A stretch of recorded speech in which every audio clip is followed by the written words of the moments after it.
Hello everyone, कैसे हैं। आज मैं आपके साथ डिस्कस करना चाहती हूँ कि अगर आपने एमटीएस 2025 का एग्जाम दिया है तो फिर जब तक फाइनल रिजल्ट नहीं आ रहा है तो फिर आप अपने ये वाले डॉक्यूमेंट्स बनवा लें। तो शुरू करते हैं। फिर आज शुरुआत से क्या हुआ था, जब मेरा डीवी हुआ था तो उससे पहले मेरी बहन ने मुझे बता दिया था कि आपके जो भी हाई स्कूल की मार्कशीट है, 12th की मार्कशीट है, ग्रेजुएशन की मार्कशीट है, आधार कार्ड है, पैन कार्ड है, ये 5 इसेंशियल डॉक्यूमेंट्स होते हैं। तो फिर इन डॉक्यूमेंट्स में आपके नाम की स्पेलिंग, पिताजी के नाम की स्पेलिंग, माताजी के नाम की स्पेलिंग, एड्रेस, ये सारी चीजें एकदम मैच करती हुई हो। ऐसा नहीं है कि मार्कशीट में अलग है और इसमें अलग है। अब फिलहाल तो बात यह है कि दोनों मार्कशीट में अगर सेम है और बाकी जो आपके सर्टिफिकेट हैं, ईडब्ल्यू सर्टिफिकेट है या फिर ओबीसी सर्टिफिकेट है, जो भी सर्टिफिकेट है, कास्ट सर्टिफिकेट या फिर आधार कार्ड, पैन कार्ड, अगर इनमें आपकी डिटेल सेम नहीं है तो आपका सबसे पहला है कि आप उसे एडिट करवा ले, अभी करेक्शन करवा ले। अगर आप अभी करेक्शन करवा लेंगे तो 15-20 दिन भी लगेंगे, तो फिर आपका आराम से हो जाएगा अगर आपका फाइनल सिलेक्शन होता है तो। फिर बात करते हैं कि जब आपका डीवी होगा तो फिर आपको वो टाइम देते हैं, ऐसा नहीं है कि वो आपको टाइम नहीं देते हैं, लेकिन फिर बाई चांस ये होता है कि कभी सर्वर इशू होता है या फिर मान लो आपने कोई सर्टिफिकेट बनवाया तो फिर छुट्टी बीच में पड़ गई तो गवर्नमेंट ऑफिस खुले नहीं होते हैं तो फिर उसमें साइन नहीं हो पाते या कुछ भी नहीं हो पाता है। तो इन केस अगर ये वाली सारी प्रॉब्लम्स हैं तो आप इन सारी प्रॉब्लम से बचने के लिए आप सबसे पहला काम ये करें कि आप सबसे पहले आधार कार्ड, पैन कार्ड और मार्कशीट, इन सब में जितनी भी डिटेल है उन सारी डिटेल को सेम हो, सेम कराएं। अगर सेम नहीं है तो, अगर सेम है तो अच्छी बात है, ये कोई उससे बढ़िया बात क्या ही हो सकती है। अब बात करते हैं कि डीवी का प्रोसेस होता क्या है। जब आपका फाइनल रिजल्ट आ जाता है उसके बाद वो आपको डीवी के लिए बुलाते हैं। तो डीवी के लिए एक बात हमेशा याद रखें कि जब भी फोटो कॉपी कराए तो उसके 2 से 3 सेट बनवा के रखें, सारे सारे डॉक्यूमेंट की। ऐसा नहीं है कि आप एमटीएस में सेलेक्ट होने जा रहे हैं तो फिर आप ग्रेजुएशन की नहीं कराएंगे। आप ये गलती कतई मत करना कि आप वहां जब आपका डीवी होगा तो हाई स्कूल की ही मार्कशीट देना। वहां आप जबरदस्ती अगर उनसे बोलोगे, 1 से 2 बार प्यार से बोलोगे कि हाँ सर मेरे ये वाले भी सर्टिफिकेट ऐड कर दीजिए, तो वो ऐड करेंगे। तो आपको ये बहुत जरूरी है कि आप उसमें ग्रेजुएशन का और 12th की मार्कशीट भी ऐड करवाएं। इससे क्या होता है, जब आपकी सीनियरिटी लिस्ट आती है तो आपको प्रमोशन में बहुत हेल्प मिलती है। ये बात बहुत लोगों को किसी ने बताई नहीं है, ये बात बाद में पता चलती है लोगों को कि हाँ हमें अपनी सारी क्वालिफिकेशन को ऐड करवाना चाहिए। आपने जितनी कर रखी, आपको ग्रेजुएशन की मार्कशीट भी ऐड करवानी है।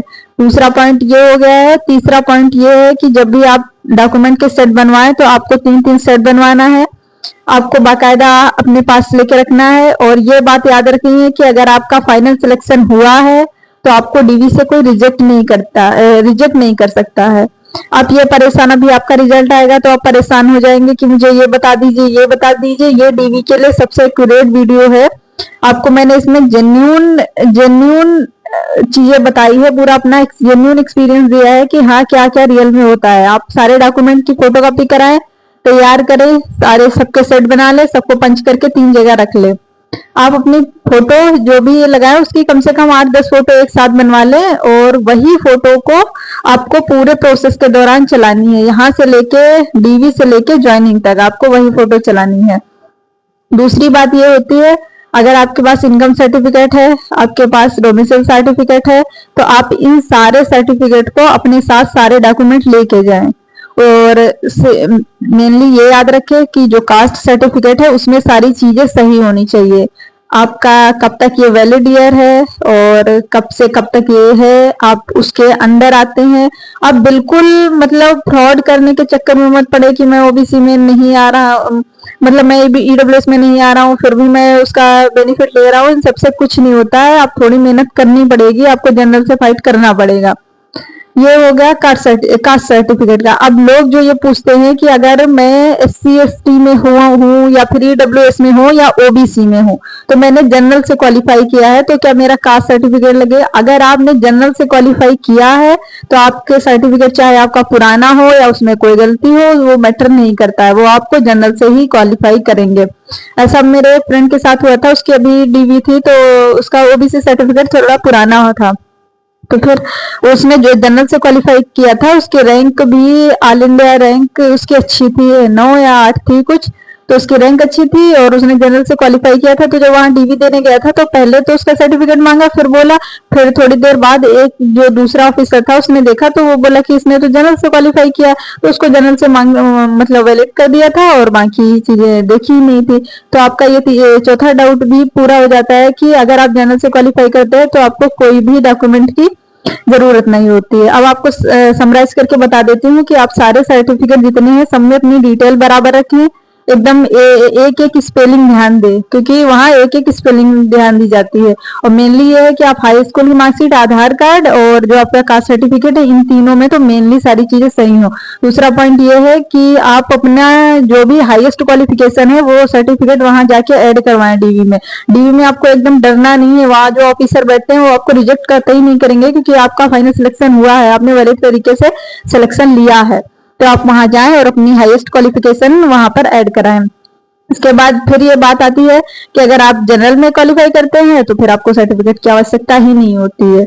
और डीवी को एकदम भगवा ना बनाए, डीवी नॉर्मल होता है, बस ये है कि आपका एक्सपीरियंस नहीं होता है। सबके साथ ऐसा होता है जब पहली बार जाते हैं, हाँ अगर मेरा नहीं हुआ तो, लेकिन सारी चीजें, सारे डॉक्यूमेंट आप घर पे देख के जाए, क्योंकि मैंने वहां देखा था, मेरा जब डीवी हुआ था तो एक दो लोगों का डॉक्यूमेंट में कुछ गलती थी, तो फिर वो एफिडेविट बनवा के लाए थे, फिर सुप्रीम कोर्ट गए, फिर उनको 1 2 3 4 कम से कम 5 6 महीने के लिए डिले कर दिया था, उनकी ज्वाइनिंग 5 6 महीने डिले हो गई थी।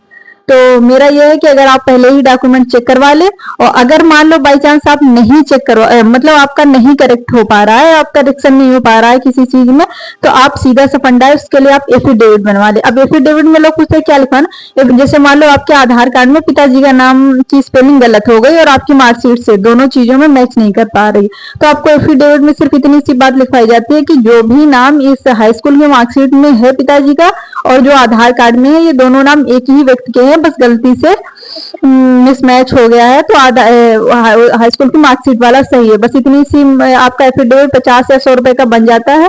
तो अगर आपको कहीं भी आपको लग रहा है डाउट कि ये मेरा गलत हो गया है, या फिर कास्ट सर्टिफिकेट तो करेक्ट होगा नहीं, कास्ट सर्टिफिकेशन में भी कोई चीज गलत हो गई है, तो उसके लिए भी आप एफिडेविट बनवा लें, ये मानना है। एफिडेविट सबसे अच्छा होता है, एफिडेविट में वो वैलिड करते हैं, और इन केस कुछ आपको प्रॉब्लम होती है तो वो आपको समय देते हैं कि आप अपने डॉक्यूमेंट सही कराएं, उसके बाद उनको मेल पे अपलोड करें, आप दोबारा डीवी के लिए हैं तो आपकी ज्वाइनिंग थोड़ा अफेक्ट हो सकती है, लेकिन आप रिजेक्ट नहीं होते हैं।